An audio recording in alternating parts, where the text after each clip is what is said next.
Hello everyone, কেমন আছো সবাই? আশা করি খুব ভালো আছো। আজ আমি একটা নতুন রেসিপি নিয়ে এসেছি, যেটা হচ্ছে এই শীতের খুব মজাদার রেসিপি, সবজি ডাল।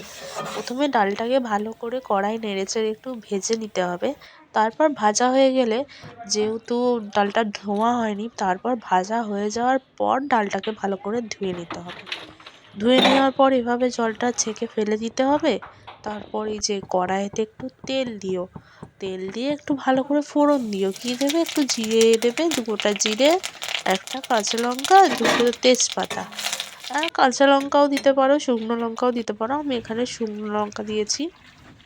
তো তারপর এখানে কেটে রাখা সবজি, এই যে বিনস আছে, তারপর কড়াইশুঁটি আছে, গাজর আছে। তো এগুলোকে ভালোভাবে ওই তেলের সাথে নেড়ে চেড়ে একটু ভেজে নেবে। ভেজে নিয়ে কী হবে জানো তো, একটু সিদ্ধ হতে একটু কম সময় লাগবে আর কি। তারপর এই যে ধুয়ে রাখা ডালটা ছিল, এটা হচ্ছে সোনামুগ ডাল। তো ধুয়ে রাখা যে ডালটা ছিল সেটা ভালো করে মিশিয়ে নিয়ে তারপর জল দিয়ে দেবে। জলটা এবারে তোমরা তোমাদের পরিমাণ মতো দেবে। আমি আমার পরিমাণ মতো দিয়েছি।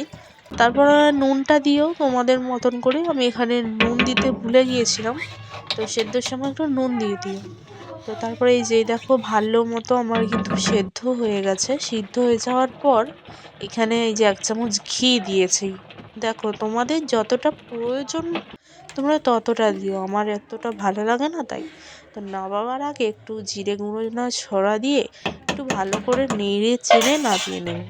তো দেখেছো কত সুন্দরভাবে ডালটা গলেছে। আর সোনামুগ ডাল তো সত্যিই সোনার মতো ঝকঝক করছে। তো তোমরাও ট্রাই করতে পারো।